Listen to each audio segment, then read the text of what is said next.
Orang yang duduk dalam lindungan yang maha tinggi dan bermalam dalam naungan yang maha kuasa akan berkata kepada Tuhan, tempat perlindunganku dan kubu pertahananku, Allahku yang kupercayai. Sungguh, dialah yang akan melepaskan engkau dari jerat penangkap burung, dari penyakit sampar yang busuk. Dengan kepaknya ia akan menudungi engkau, di bawah sayapnya engkau akan berlindung. Kesetiaannya ialah perisai dan pagar tembok. Engkau tak usah takut terhadap kedahsyatan malam, terhadap panah yang terbang di waktu siang, terhadap penyakit sampar yang berjalan di dalam gelap, terhadap penyakit menular yang mengamuk di waktu petang. Walau 1.000 orang rebah di sisimu dan 10.000 di sebelah kananmu, tetapi itu tidak akan menimpamu. Engkau hanya menontonnya dengan matamu sendiri dan melihat pembalasan terhadap orang-orang fasik. Sebab Tuhan ialah tempat perlindunganmu, yang maha tinggi telah kau buat tempat perteduhanmu. Malapetaka tidak akan menimpa kamu, dan tulah tidak akan mendekat kepada kemahmu. Sebab malaikat-malaikatnya akan diperintahkannya kepadamu untuk menjaga engkau di segala jalanmu.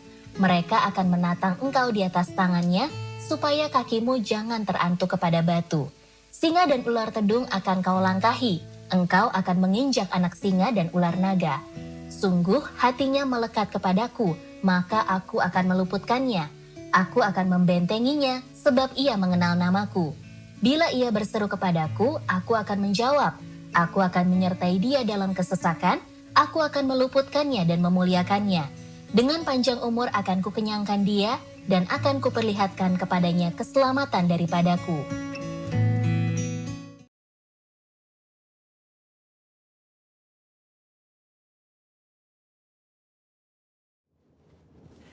Shalom saudara, saya percaya hari ini kita semua dalam keadaan yang luar biasa baik. Voice of Pentecost kali ini akan membahas tentang warisan rohani.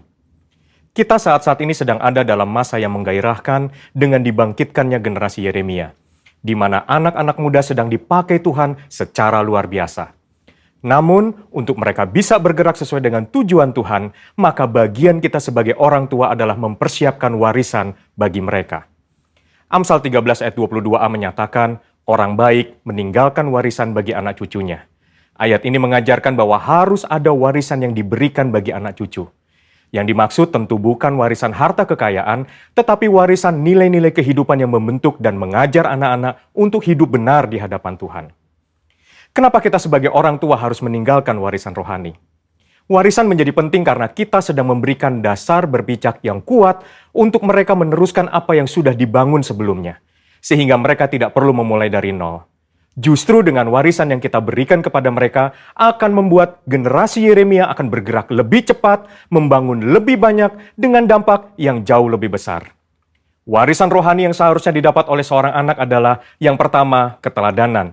Dalam hal ini, keteladanan dalam beribadah dan melayani Tuhan. Mari kita lihat kehidupan Samuel.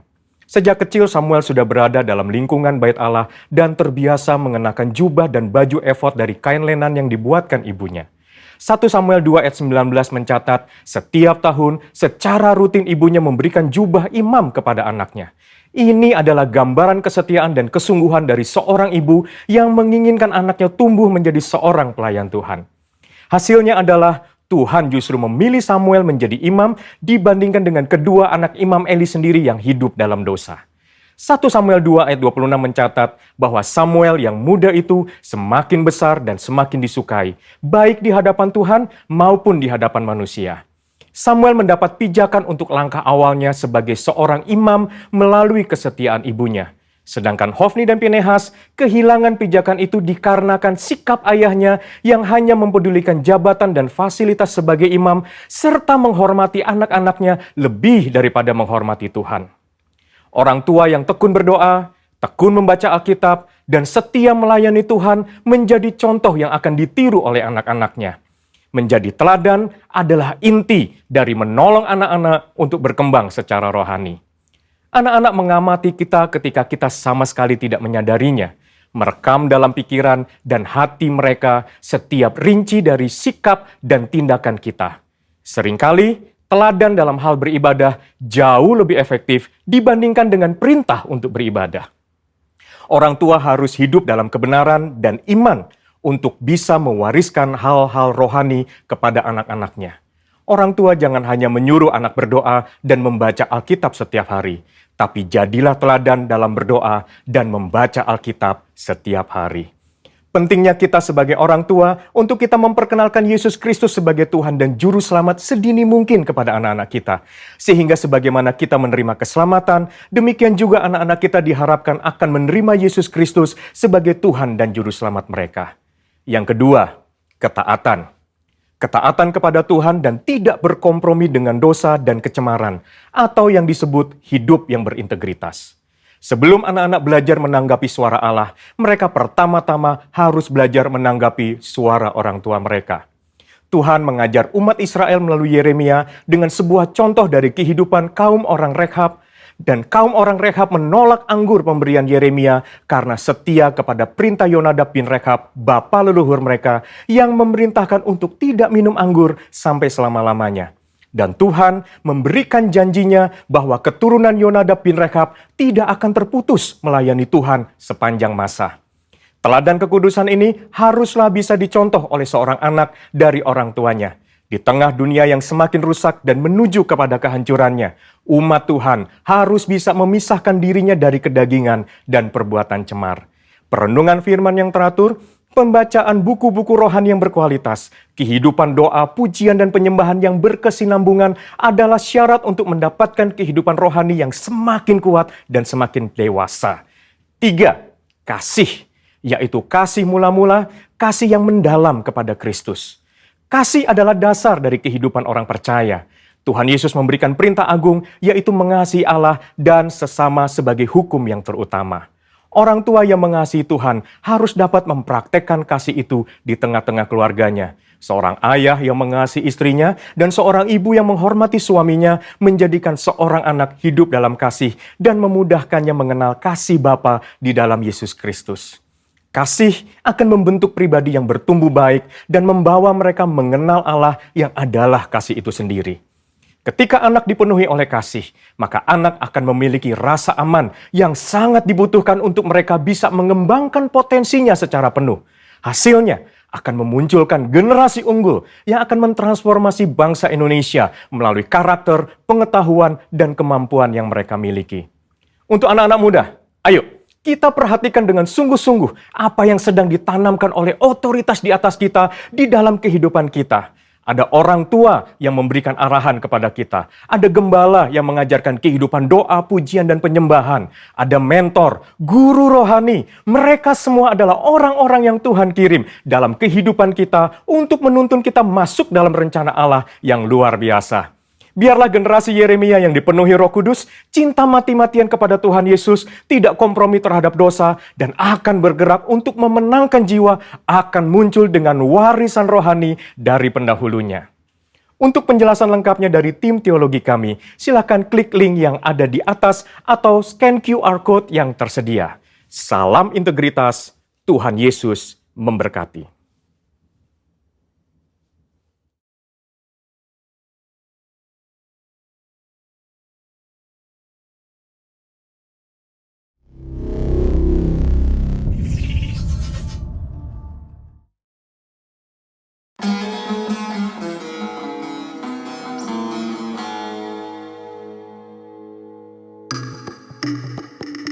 Dengarkanlah suara Tuhan yang memanggil namamu. Jadilah penuainya dan siap maju untuk menuai. Karena penuaian terbesar dari segala zaman telah siap untuk dituai. Haleluya!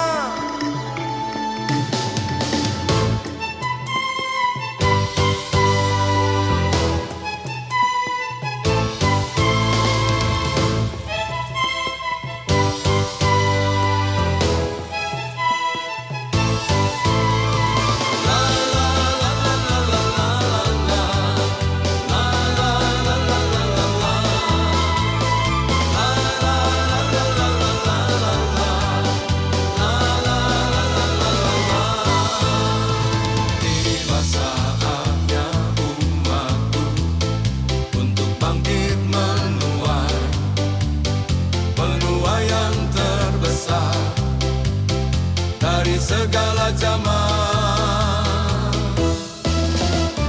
dengarkanlah suara Tuhan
telah kalahkan musuh kita. Engkau telah ditetapkan jadi penerobosnya. Engkau telah ditetapkan jadi pemenangnya. Karena kuasa Yesus telah diberikan kepadamu. Mari maju, maju bersama, maju rebutlah jiwa-jiwa, karena Yesus telah kalahkan musuh kita. Engkau adalah penerobosnya, engkau adalah pemenangnya, karena kuasa telah diberikan kepadamu.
Shalom, mari kita berkatakan DNA kita yang adalah restorasi Pondok Daud, yang artinya prajurit-prajurit Tuhan yang gagah perkasa, yang mempunyai gaya hidup, doa, pujian, dan penyembahan, bersama-sama siang dan malam untuk melakukan kehendak Bapa pada zaman ini.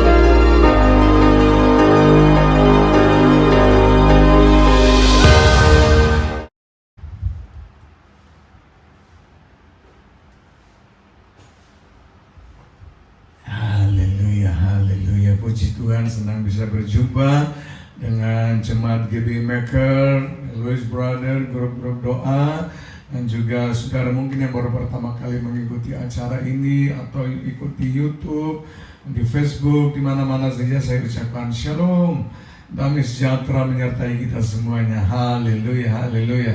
Oke Bapak Ibu sekalian, ada sebuah pujian yang tadi baru kita nyanyikan. Saya beri judul Penerobos.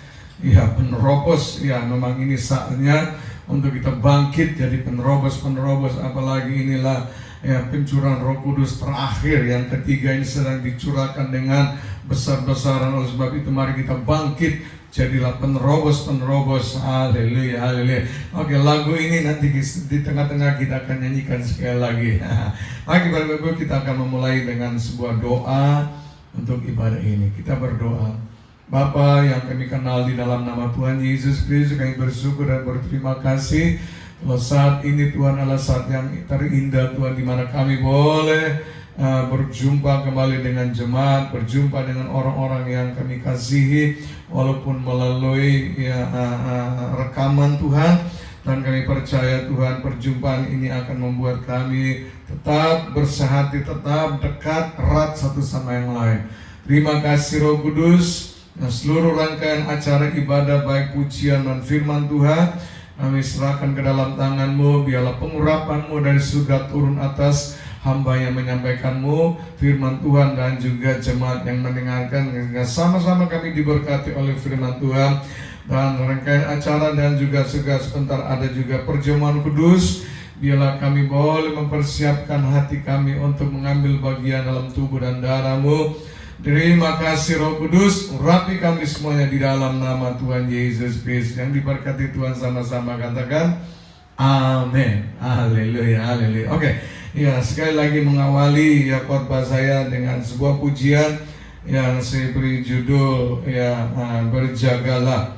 Ya, memang hari-hari ini kita harus berjaga-jaga karena apalagi ya adanya pandemi hari demikian, kita harus berjaga-jaga, memakai istilahnya kita harus mengikuti protokol ya seperti yang ditayangkan oleh pemerintah kita.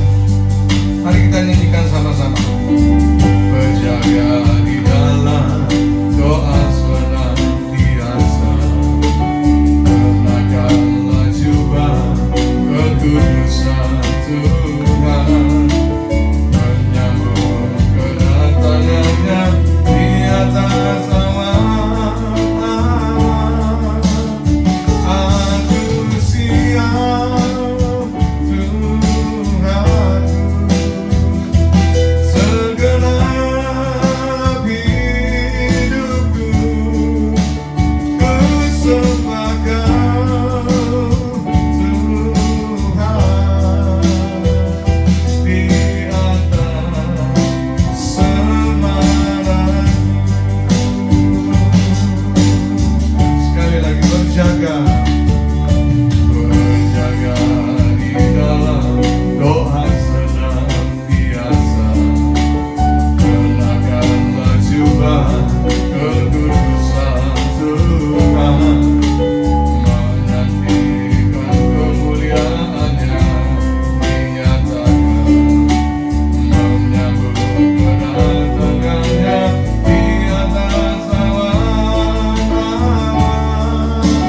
Aku siap Tuhan, segenap hidupku ku sembahkan Tuhan, di atas semangatku.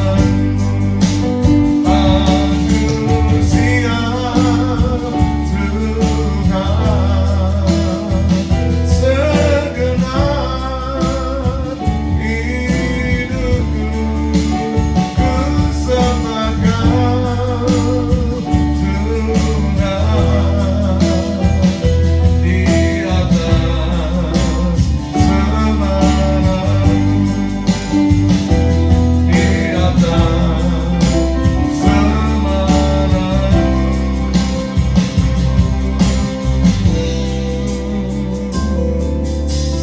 Oh, haleluya, haleluya, haleluya, haleluya.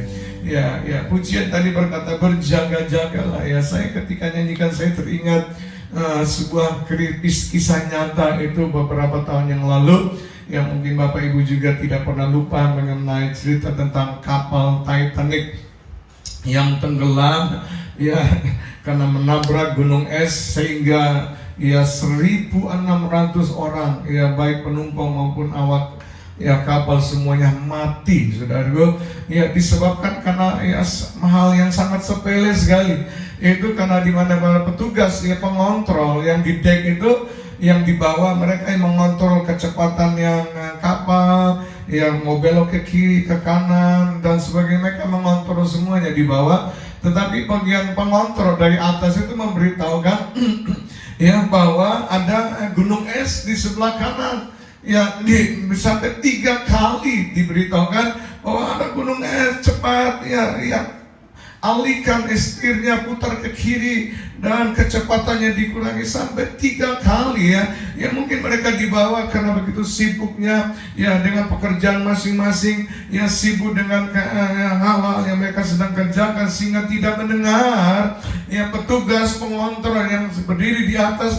Dia yang bisa melihat kejauhan, dia bisa mengetahui arah kapal kemana, ada apa di depannya. Ya, tetapi kita melihat sekali lagi akibat daripada kesalahan yang sangat sederhana sekali, tidak meresponi apa yang disampaikan petugas pengontrol, sehingga akhirnya kapal Titanic Bapak Ibu yang begitu mewah, mahal, dan penumpangnya 1.600 orang mati semua di dalam kesia-siaan. Nah, Bapak Ibu sekalian, ya melalui kesempatan ini mungkin saat ini saya berbicara, ya posisi saya sebagai penjaga menara, ya. Mungkin posisi saya ini dianggap saya sebagai penjaga sedang melihat ke depan, ya apa yang akan terjadi Bapak Ibu, untuk memberitahukan kepada Bapak Ibu yang mungkin sedang berada di dek, Bapak Ibu yang sedang bekerja mencari nafkah, Bapak Ibu yang sedang sibuk dengan persoalan masalah, ya bisnis dalam keluarga, rumah tangga masing-masing. Ya, saya ingin memberitahukan bagi kita, ya apa yang Tuhan ingin memberitahukan kepada saya dan saya ingin sampaikan kepada saudaraku. Oleh sebab itu kita harus mendengar baik-baik firman Tuhan pada saat ini, supaya jangan kita seperti penjaga yang pengontrol, ya mesin itu akhirnya menyebabkan 1.600 orang mati dalam kesia-siaan. Oke, mari kita melihat ayatnya itu berada di dalam Matius 24 ayat 42. Nah, gampang. Matius 24 ayat 42. Ya, mari kita baca bersama-sama Bapak Ibu. Alkitab berkata, "Karena itu berjaga-jagalah, sebab kamu tidak tahu pada hari mana Tuhanmu datang." Siapa yang tahu kapan Tuhan datang? Tidak ada. Walaupun juga Tuhan berkata bahwa ada tanda-tandanya. Mungkin saudara berkata dari dulu juga ada tanda-tanda perang, gempa bumi, bencana alam, kelaparan, kemiskinan. Dari dulu sampai sekarang juga sama. Tapi Tuhan pun juga nggak datang-datang. Ya, saya ingin beritahukan bahwa ini hari-hari kita harus berjaga-jaga. Jangan sampai kita seperti kapal Titanic Bapak Ibu, dan akhirnya kita binasa di dalam kesia-siaan. Ya, karena kalau kita melihat di dalam ayat yang ke-38, Mazmur Matius 24 ayat 38, kita kembali mundur. Sebab sebagaimana mereka pada zaman sebelum air bah, sebelum Tuhan memusnahkan dunia, apa kerjanya? Kerjanya makan, minum, kawin, mengawinkan, sampai kepada hari Nuh masuk ke dalam bahtera, kemudian Allah memusnahkan segala yang bernapas di udara, di bumi, maupun di bawah bumi dengan air bah. Hanya Nuh bersama keluarga dan sepasang pada segala makhluk hidup yang dipelihara oleh Tuhan kita Yesus Kristus. Nah, kita melihat bahwa yang akhir zaman ini juga ini tidak bedanya. Yang hari-hari ini kita melihat dunia hanya sibuk, hanya menikmati dunia itu dengan istilah apa? Makan, minum, kawin, mengawinkan. Ini merupakan satu kenikmatan dunia. Ini yang sedang kita cari. Ini yang kita sibuk, saudara Bapak Ibu. Sehingga mencari makan, minum juga tidak kenal. Pagi, siang, dan malam. 1 shift, 2 shift, bahkan 1 ke 24 jam. Kita sibuk dengan urusan kedanginan kita. Sampai kita melihat bahwa peristiwa ini sangat berbahaya sekali. Nah, sebagai penjaga menara, saya ingin memberitahukan bagi kita ada beberapa arti daripada berjaga-jaga. Kita harus berjaga-jaga, siap sedia. Berdirilah, siap sedia, jangan tidur lagi, nganggur lagi, duduk-duduk lagi, santai-santai saja. Tapi Bapak Ibu, saya beritahu kita harus berjaga-jaga, sebab kita tidak tahu apa yang akan terjadi di depan. Alkitab sudah menjelaskan bahwa hari-hari ke depan kita tidak semakin baik dibandingkan dengan hari-hari ini, bahkan hari-hari yang di belakang. Oleh sebab itu tidak ada lagi kata-kata yang terbaik yang perlu yang kita renungkan, yaitu berjaga-jagalah. Nah, berjaga-jagalah ada beberapa pengertian. Yang pertama, catat aja, tetaplah beriman. Berjaga-jaga artinya tetaplah beriman. Contoh kita melihat di dalam Lukas 18, bagaimana seorang janda yang sedang berhadapan dengan seorang hakim yang lalim. Janda ini punya masalah, mengharapkan hakim ini untuk menolong, tapi hakim ini rupanya hakim yang lalim. Hakim yang lalim itu hakim yang mungkin baru dilantik kira-kira, yang tidak mengenal belas kasihan, tidak mengenal disogok, dan tidak mengenal pengampunan dan sebagainya. Pokoknya dia bilang benar di atas benar, salah di atas segala, titik. Tetapi kita melihat apa yang dilakukan oleh janda ini, ya karena dia tetap beriman, tetap percaya bahwa hakim ini pasti menolong dia, sehingga apa yang dia lakukan setiap pagi, ya mungkin subuh-subuh datang rumah hakim, deng dong, dibuka, hakim tolong hakim, saya janda, bela persoalan saya. Oh ya, hakim bilang iya, jangan di rumah ya, nanti di kantor aja, ditutup. Waduh, besok jam 5 datang, deng dong. Hakim bilang, Bu, saya baru tidur ya jam 3, jam 4 karena ngurus perkara orang. Sekarang jam 5 aku sudah bangunkan saya. Ya, dia banting pintunya, pulang di sana, tunggu di kantor saja. Tetapi kita melihat kembali lagi janda ini jam 5 pagi misalnya, ding dong. Waduh, begitu hakim melihat buka janda lagi. Hakim ini saya berkata, wah, kalau aku terus meladeni, denilah saya bisa mati berdiri. Orang bilang, mati kayak bisa darah. Singkat cerita kayak gitu.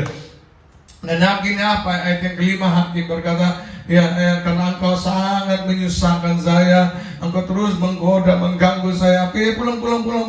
Nanti saya akan menyelesaikan masalah. Ya, perhatikan ayat yang ke-6. Baik, Tuhan berkata, camkanlah itu. Camkanlah, pikirkan, renungkanlah itu apa yang dikatakan oleh hakim yang lalim, hakim yang tidak pernah, ya tidak bisa disogok, tidak bisa dipengaruhi apa-apa. Tetapi karena tidakkah Allah akan membenarkan orang-orang pilihannya yang siang malam berseru-seru kepadanya, dan adakah ia mengulur-ulur waktu sebelum menolong mereka?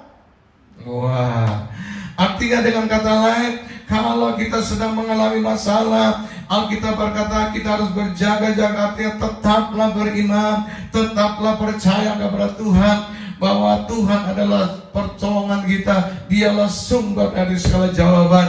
Kalau Tuhan yang membuka jalan, tidak ada yang bisa menutup. Setuju, katakan amin. Tetapi kalau Tuhan tidak membuka jalan, tidak ada yang bisa membukanya. Oleh sebab itu Bapak Ibu sekalian, ya kalau Tuhan saja mengatakan camkanlah itu, Dialah saudara dan saya juga, kita harus tetap beriman kepada Tuhan kita Yesus Kristus. Amin. Ya, karena ayat yang terakhir dikatakan bahwa jika anak manusia itu datang, adakah ia mendapatkan iman di bumi? Itu ya.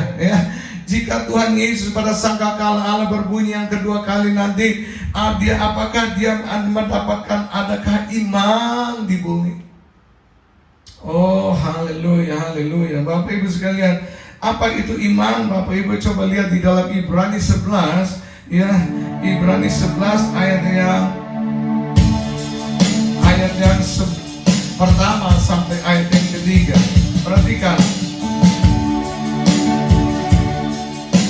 Iman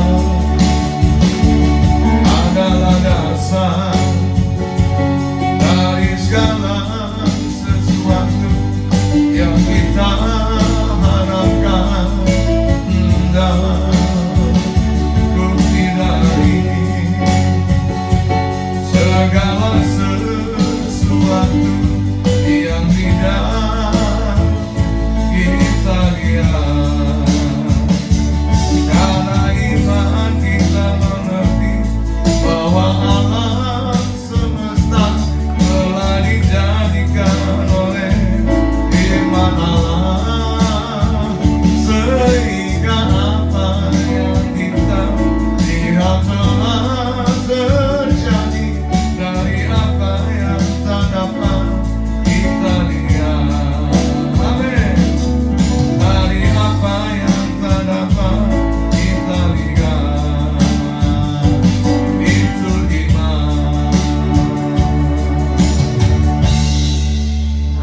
iman. Apakah Tuhan mendapatkan iman di bumi? Karena iman adalah dasar dari segala sesuatu yang kita harapkan, dan bukti daripada segala sesuatu yang kita rindukan, kita harapkan, Bapak. Ya, apakah kita ingin mengharapkan keselamatan? Apakah kita ingin bersama-sama Yesus surga? Yesus berkata, imanmu lah yang menyelamatkan engkau. Ya. Atau dengan kata lain, ya, iman juga dikatakan bahwa iman itu adalah sama seperti sebuah senjata. Ya, iman itu adalah senjatanya orang Kristen. Sedangkan peluru apa? Pelurunya itu perkataan kita. Saya kasih contoh saja. dalam menghadapi hal-hal yang di situasi keadaan yang sedang terjadi hari-hari ini, apapun juga masalah, pakailah senjata kita, kokang senjata, dan mulai tembak, tembaknya apa? Di dalam nama Yesus, aku tolak semua kegagalan, ketakutan, kehadiran, kelemahan tubuhku, kenajisan, aku tolak, undur. Itu senjata yang kita pakai, senjata iman dengan pelurunya perkataan kita. Kita masuk di tahun bulan yang baru ini, dan mari kita berkata, aku memberkati hari-hari bahkan bulan ini. Sepanjang bulan ini menjadi saat-saat yang penuh dengan kemenangan. Penuh dengan terobosan, mujizat demi mujizat buat kehidupanku dan pekerjaanku. Pakailah senjata iman itu di dalam nama Tuhan Yesus Kristus. Aku mendeklarasikan apa yang pernah dicuri oleh iblis di waktu pandemi yang telah lewat, yang Tuhan kembalikan 7 kali lipat. 7 itu sempurna, kembalikan dengan sempurna Tuhan. Pakailah iman itu merupakan senjata kita. Di dalam nama Tuhan Yesus Kristus, aku tolak segala rancangan-rancangan iblis di dalam kehidupanku. Aku tolak segala COVID-19, kecelakaan, sakit, penyakit. Pakailah senjata itu dengan peluru itu. Di dalam nama Tuhan Yesus, aku mendeklarasikan hidupku akan terus naik, tidak akan jadi ekor, tetapi akan jadi kepala. Ucapkan itu dengan biasa. Itu perkataan iman. Aku mendeklarasikan pintu-pintu yang terbuka di saat ini, maka akan terjadi terobosan, berkat-berkat mengalir dalam hidupku. Bisnisku diberkati, bisnisku mengembangkan ke kiri, ke kanan, muka dan belakang. Keluargaku menjadi keluarga yang penuh dengan bahagia, harmonis. Dan akhirnya katakan, biarlah kebijakan, kemurahan mengikuti aku sepanjang hidupku. Di dalam nama Yesus terjadilah, dalam nama Yesus terjadilah, dalam nama Yesus terjadilah.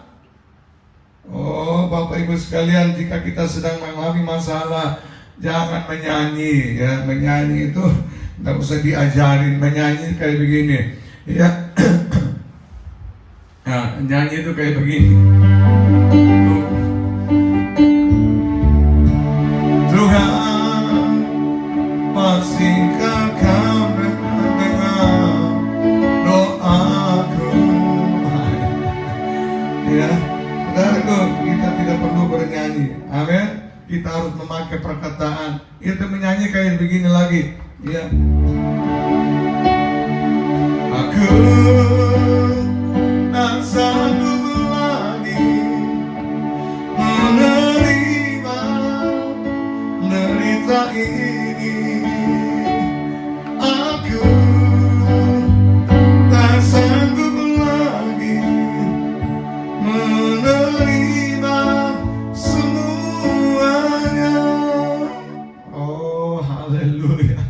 Itu bukan senjata iman Bapak Ibu, tetapi senjata makan tuan, orang bilang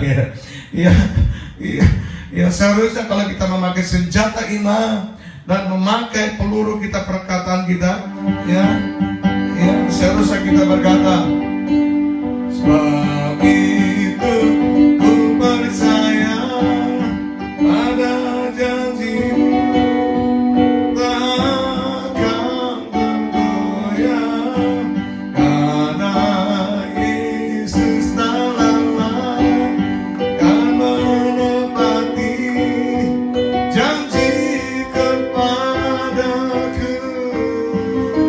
Ku percaya,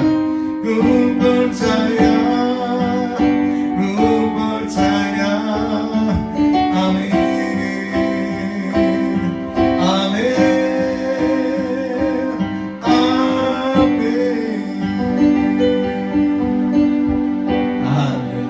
haleluya. Saya harap mulai hari ini berhentilah untuk bernyanyi, tetapi pakailah mulut kita untuk memuji-muji Tuhan. Pakailah senjata iman kita untuk memperkatakan perkataan-perkataan yang positif, jangan perkataan-perkataan yang negatif. Amin. Yang kedua, apa arti berjaga-jaga? Yang kedua artinya tetaplah bekerja di ladang Tuhan. Berjaga-jaga artinya tetaplah bekerja di ladang Tuhan. Coba lihat di dalam Matius 24 ayat yang ke-46. Matius 24 ayat 46 dikatakan, ya berbahagialah hamba yang didapati tuannya melakukan tugasnya ketika Tuhan itu datang. 47, aku berkata kepadamu, sesungguhnya Tuhan itu akan mengangkat dia menjadi pengawas segala miliknya. Akan tetapi apabila hamba itu jahat dan berkata di dalam hatinya, Tuhanku tidak datang-datang, lalu ia mulai memukul hamba-hambanya lain dan makan minum bersama-sama dengan pemabuk-pemabuk. Ayat 50, maka Tuhan hamba itu akan datang kepada hari yang tidak disangkanya dan pada saat yang tidak diketahuinya. 51, dan akan membunuh dia, membuat dia senasib dengan orang-orang munafik. Orang-orang munafik, di mana orang-orang seperti ini di sana akan terdapat ratap dan ketak gigi. Nah, kita melihat bahwa kita berkata, kalau kita berjaga-jaga artinya kita tidak bekerja di ladang Tuhan. Karena ini merupakan amanat agung Tuhan kita Yesus. Tuhan mengharapkan bahwa ketika dia kembali ke surga cuma ada satu pesannya, pergilah jadikan semua bangsaku. Artinya Tuhan menghendaki bahwa setiap lutut bertekuk, setiap lidah mengaku Yesus Kristus adalah Tuhan. Kalau kita tidak bekerja melakukan hal demikian, Bapak Ibu, tiba-tiba Tuhan itu datang dan melihat kita sedang santai makan minum dengan mabuk-mabuk, kawin mengawinkan dan sebagainya, maka celakalah kita. Dan Tuhan mengumpamakan orang ini seperti orang munafik. Orang munafik adalah orang yang tahu tapi pura-pura tidak tahu, kalau sebenarnya dia tahu kalau dia tahu. Nah, itu orang munafik. Saya ulang sekali lagi, orang munafik adalah orang yang tahu firman Tuhan tetapi pura-pura tidak tahu, kalau sebenarnya dia tahu kalau dia tahu tuh firman Allah. Orang seperti inilah di sana akan terdapat, akan ratap dan ketak gigi, akan masuk di dalam api neraka.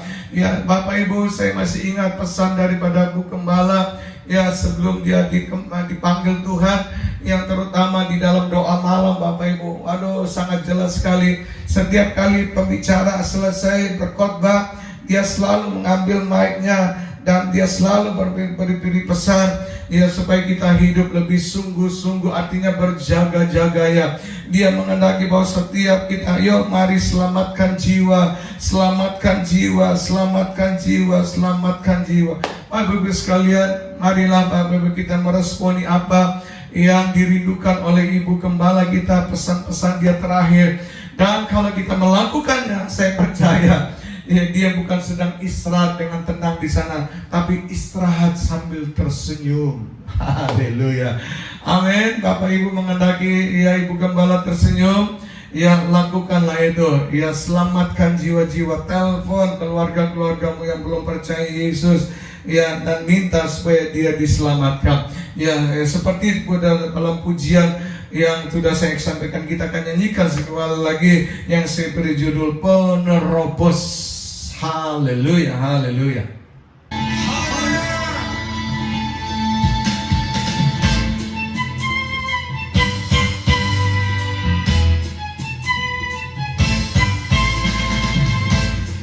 Mari bersama-sama bangkit berdiri.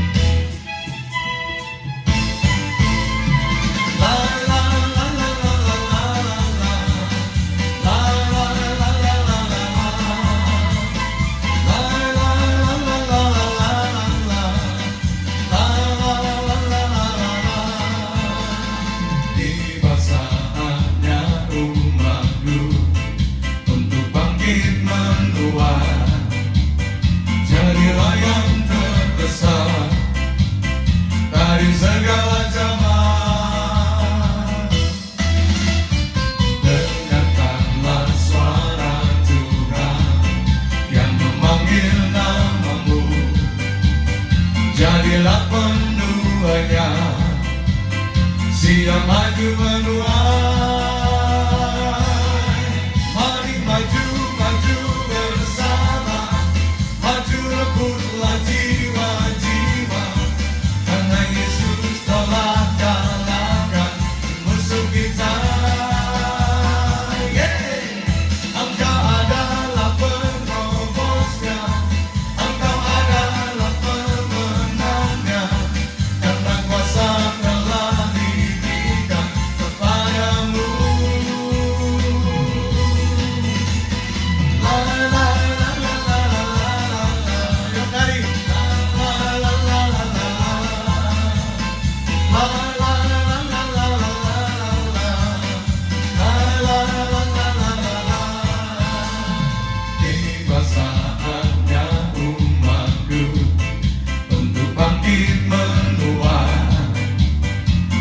Tua yang terbesar dari segala zaman. Dengarkanlah suara Tuhan yang memanggil namamu. Jadilah penuhnya, siap maju menuai. Mari maju, maju bersama, maju rebut jiwa-jiwa. Karena Yesus telah kalahkan musuh kita, musuh kita. Hey, Engkau adalah penerobosnya, Engkau adalah pemenangnya, karena kuasa telah diberikan kepadamu. Yeah. Mari maju, maju bersama, maju rebutlah jiwa-jiwa, karena Yesus telah kalahkan musuh kita. Yeah. Engkau adalah penerobosnya, Engkau adalah pemenangnya, karena Yesus telah kalahkan, telah diberikan kepadamu.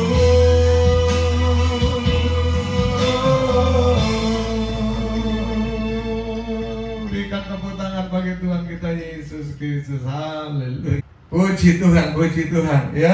Sebuah lagu ini yang sangat luar biasa. Hafal saudaraku dan praktekkan lagu ini. Yang ketiga ya Bapak Ibu, berjaga-jaga itu artinya tetaplah di dalam kekudusan. Nah ini Bapak Ibu, ya berjaga-jaga artinya tetaplah di dalam kekudusan. Mari kita baca ayatnya dalam 1 Tesalonika 5 ayat ke-23. 1 Tesalonika 5 ayat ke-23 dikatakan, semoga Allah damai sejahtera menguduskan. Ya, jadi kita melihat Allah itu menghendaki kita ini kudus, bahkan Dia ingin menguduskan saudara dan saya, ya seluruhnya, yaitu semoga roh, jiwa dan tubuh kita terpelihara dengan sempurna, dengan tak bercacat pada hari kedatangan Yesus Kristus Tuhan kita. Sebab itu, ya apa harus kita lakukan? Ya karena Tuhan menghendaki kita berjaga-jaga, artinya tetaplah kudusan. Itu tidak ada cara lain, kita harus minta setiap hari untuk kekudusan daripada Tuhan kita. Memang manusia, Roma 3:23 berkata semua manusia sudah berdosa dan telah kehilangan kemuliaan Allah. Tetapi kita melihat bahwa ayat ini berkata kalau Tuhan mau kita kudus, dan apalagi kalau Dia mau menguduskan kita, apakah kira-kira kita nggak bisa menjadi orang yang kudus? Saya percaya roh, jiwa, dan tubuh kita pasti bisa menjadi kudus karena Tuhan yang menguduskan saudara dan saya. Oh, haleluya, haleluya. Oleh sebab itu tidak ada cara lain hari-hari ini. Marilah kita minta kekudusan daripada Tuhan. Apalagi ini Pentakosta ketiga sudah dimulai dari Indonesia, dan sedang Tuhan sedang mencurahkan rohnya yang luar biasa. Oleh sebab itu Bapak Ibu, mari biarlah roh, jiwa, dan tubuh kita bisa terpelihara dengan sempurna dan tidak bercacat. Ya, oleh karena apa? Ya, Tuhan menghendaki kita kudus. Oh, haleluya, haleluya, haleluya.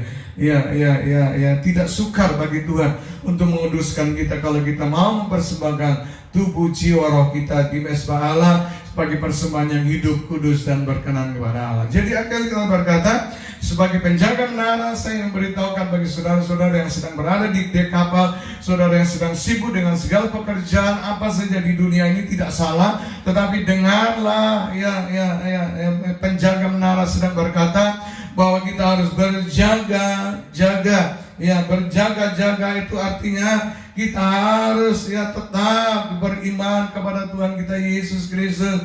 Jangan bimbang dan jangan ragu. Berjaga-jaga artinya kita harus tetap bekerja di ladang Tuhan. Ya, mumpung masih ada kesempatan, mari kita menuai jiwa sebanyak-banyak. Ya, tuailah jiwa, tuailah jiwa. Karena itu kita akan bawa kepada Tuhan. Dan yang terakhir, ya berjaga-jaga artinya kita harus tetap di dalam kekudusan. Karena yang kudus, yang sesungguhnya akan segera datang untuk menjemput siapa? orang yang dikuduskan. Saudara, tidak mungkin orang yang cacat, tidak mungkin orang yang hidup dalam dosa dan sebagainya, tidak mungkin orang yang hidup dalam kawin mengawinkan, pesta pora, mabuk-mabuk dan sebagainya. Tetapi orang yang memberi dirinya dikuduskan, itu pasti akan berjumpa dengan kekasihnya yang kudus itu. Haleluya, haleluya. Dan biarlah ketiga hal ini merupakan hal yang sangat baik bagi kita. Puji Tuhan, puji Tuhan. Bapak Ibu sekalian, mari kita akan segera masuki dalam acara perjamuan kudus. Setiap awal bulan sekali kali siapkan roti dan anggur untuk kita bisa mengikuti, dan perjamuan kudus ini akan dipimpin oleh gembala pembina kita, Bapak Pendeta Niko Nyotor Harjo. Kami persilakan. Mari saudara-saudara, kita akan masuk dalam perjamuan kudus. Kita akan mengingat ayat ini. Sebab setiap kali kamu makan roti ini dan minum cawan ini, kamu memberitakan kematian Tuhan sampai Ia datang. Perjamuan kudus adalah perjamuan Tuhan Yesus sendiri. Setiap kali kita masuk dalam perjamuan kudus, Tuhan Yesus selalu mengingatkan kita, biarlah ini menjadi peringatan akan daku. Biarlah ini menjadi peringatan akan daku. Karena itu, mari arahkan hati kita kepada kebaikan Tuhan. Kita akan mengingat kebaikan Tuhan. Supaya kita lebih mengasihi Tuhan Yesus. Kita lebih mengasihi satu dengan yang lain. Mari tundukkan kepala. Tuhan, siapakah kami sebelum kami mengenal Engkau? Kami semua orang berdosa. Upah dosa adalah maut, mati. Tapi Engkau yang tidak berdosa telah dijadikan dosa oleh karena kami. Engkau harus turun dari surga mulia, mati ganti kami dengan penderitaan yang luar biasa. Oh Tuhan, itu Engkau ya Aba, Engkau ya Aba, itu Engkau ya Aba. Engkau jadikan kami sebagai anak-anak-Mu. Engkau tuntun kami, Engkau bela, Engkau berkati, Engkau lindungi kami. Engkau tegur juga kalau kami salah. Itu Engkau ya Aba, itu Engkau.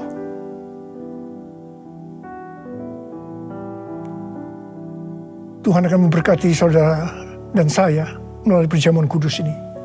Tapi Tuhan mau kita makan dan minum dengan cara yang benar. Karena itu masing-masing sekarang berdoa. Introspeksi, lihat keadaan diri masing-masing. Jangan menyimpan dosa. Kalau ada dosa yang selama ini belum diselesaikan, mari sebelum kita masuk makan dan minum perjamuan kudus, minta ampun, minta ampun, minta ampun. Ampuni saya Tuhan, katakan ampuni saya Tuhan, ampuni, ampuni saya, ampuni. Ya Tuhan, Kau lihat anak-anak-Mu Tuhan. Mereka sedang menyelesaikan dengan Engkau. Mereka sedang minta ampun, ampuni mereka ya Aba, ampuni mereka.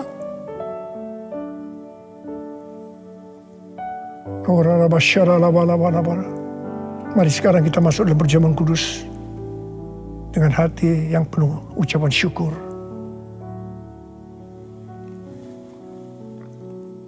Sekarang mari angkat roti di tangan kanan kita tinggi-tinggi.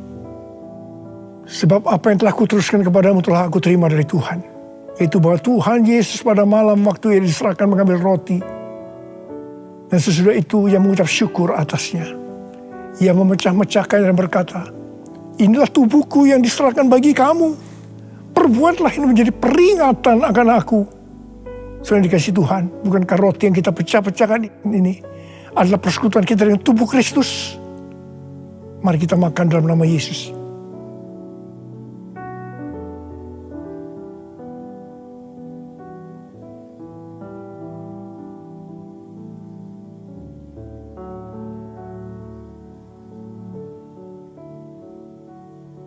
Sekarang angkat cawan di tangan kanan kita tinggi-tinggi. Demikian juga yang mengambil cawan sudah makan lalu berkata, cawan ini adalah perjanjian baru yang dimeteraikan oleh darahku. Perbuatlah ini setiap kali kamu meminumnya menjadi peringatan akan aku.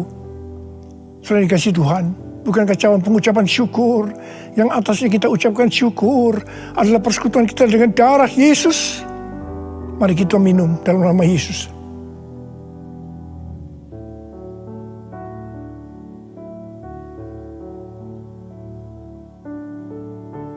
Karena mari angkat tangan kita di hadapan Tuhan. Ucapkan syukur. Dengan suara, jangan diam. Katakan, Tuhan, terima kasih ya Tuhan. Terima kasih ya Tuhan, terima kasih. Kami bersyukur padamu ya Tuhan. Oh, rala bakana maya rala bala bala bala bala. Oh, terima kasih, terima kasih. Oh Tuhan, terima kasih, Engkau baik. Engkau baik ya Tuhan, Engkau baik ya Tuhan. Engkau baik. Mari kita katakan bersama, Tuhan Yesus. Tuhan Yesus, Engkau baik. Terima kasih buat kebaikan-Mu ya Tuhan. Terima kasih buat kebaikan-Mu. Oh Jesus. All my life you have been faithful. And all my life you have been so good. With every breath that I am able, I will sing of the goodness of God. All my life you have been faithful, and all my life you have been so good. With every breath that I am able, I will sing of the goodness of God. I will sing of the goodness of God. I will sing of the goodness of God.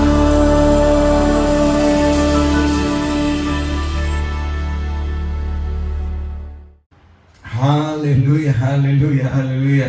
Yang saya percaya tubuh dan darah yang sudah kita makan dan minum itu merupakan bagian dari tubuh yang ada bagi kita, bahwa yang ada kuasa kebangkitan, ya kita tidak akan mati untuk selamanya, tapi kita akan bangkit pada kedatangan Tuhan kita Yesus Kristus. Kan darah Yesus telah menyucikan dan menguduskan tubuh kita secara utuhnya. Haleluya, haleluya, puji Tuhan.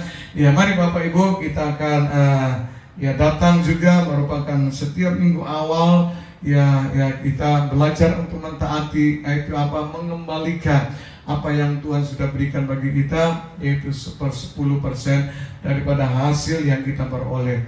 Dan percayalah bahwa Allah yang berjanji adalah setia. Dia akan menghalaukan segala belalang pelak, pengirit, pencuri, pelompat yang mencuri, menggerokoti, yang membuat kita menderita. Dan dia juga berjanji mengembalikan 30, 60, bahkan 100 kali lipat. Oke, mari kita berdoa Bapak Ibu sekalian.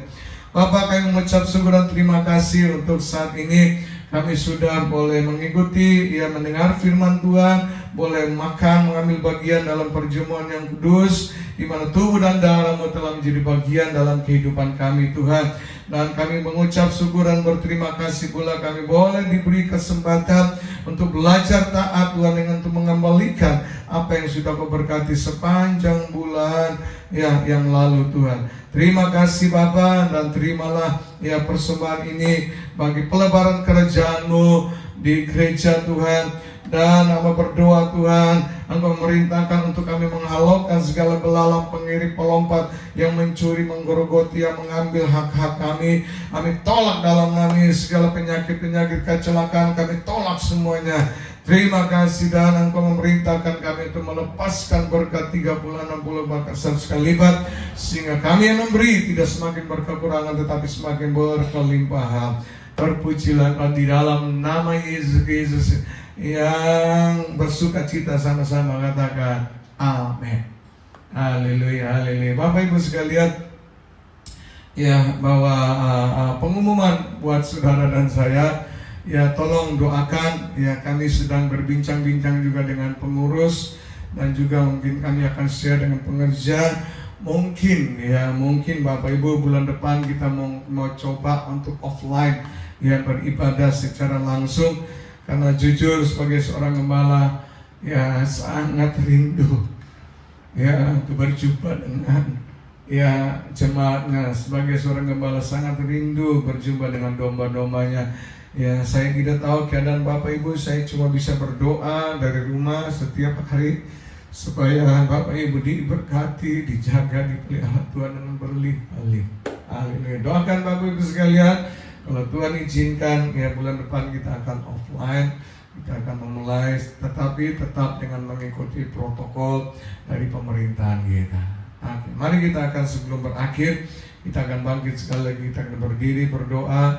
Saya ingin berdoa syafaat bagi kita semuanya. Bapa Surgawi, kami bersyukur dan terima kasih. Sebelum kami mengakhiri ibadah kami, pertemuan pada saat ini, kami berdoa syafaat Bapak Ibu. Ya, kiranya tangan-Mu yang berkuasa Tuhan, saat ini Tuhan akan membuat Tuhan, ya, negeri kami Indonesia ini Tuhan dipulihkan daripada COVID-19, dibersihkan dari segala bakteri-bakteri, virus-virus yang menyerang tubuh, yang membuat tubuh ini menderita. Kami tolak semua dalam nama Yesus. COVID-19 kami putuskan rantai-rantai yang tidak lagi berkembang, tetapi semakin berkurang. Yang sakit semakin berkurang, yang mati semakin berkurang, dan semakin banyak yang dipulihkan, disembuhkan di dalam nama Tuhan kami Yesus Kristus. Berkati pemerintah yang terus berusaha untuk memberikan vaksin-vaksin kepada rakyat Indonesia Tuhan. Terima kasih Tuhan, kami berdoa bagi jemaat orang mereka yang sedang bekerja baik online maupun ya open PO Tuhan, atau buka toko Tuhan. Kau memberkati segala pekerjaan apa yang mereka kerjakan, diberkati berlimpah-limpah. Terima kasih, kembangkanlah Tuhan segala usaha mereka ke kiri, ke kanan, muka dan belakang. Bertambah-tambah lagi segala bisnis mereka, bukannya 1, 2, 3 dan seterusnya Tuhan. Karena Engkau sumber segala berkat, karena bumi ini adalah milik-Mu Tuhan. Terima kasih, kami berkati keluarga-keluarga bila damai, sejahtera, sukacita, ya kasih mengasihi satu sama lain tetap terpelihara dengan sempurnanya. Terima kasih, kami berkati pemerintahan negara kami, yaitu Jokowi Tuhan, wakilnya, seluruh menterinya, ya biarlah mereka senantiasa terpelihara dengan sempurnanya. Terima kasih Bapa, terpujilah Engkau. Kami ingin mengakhiri Tuhan ibadah pada saat hari ini Tuhan, dan kami ingin menaikkan pujian kepadamu Tuhan. Haleluya, haleluya, haleluya, haleluya. Kiranya tangan-Mu mengerti dan melindungi aku daripada malapetaka, sehingga kesakitan tidak menimpa aku.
Bapa yang kami sembah, biarlah nama Tuhan Yesus Kristus. Biarlah sebelum kami berpisah satu sama lain, aku mengangkat tangan atas jemaatku, dan kiranya Elogia, tangan Allah yang berkuasa, menjaga, melindungi, memelihara, membuat segala pekerjaan mereka diberkati berlimpah-limpah. Perlindungan, naungan, pemeliharaan senantiasa nyata dalam kehidupan jemaat, sehingga kami boleh berjumpa kembali pada hari Minggu yang akan datang. Tuhan, di dalam nama Bapa, Anak, yaitu Yesus, dan oleh Roh Kudus, Kami mengucap syukur dan berdoa, dan kiranya semua yang diberkati Tuhan sama-sama katakan amin. Haleluya. Shalom, Tuhan berkati. Sampai jumpa di minggu akan datang.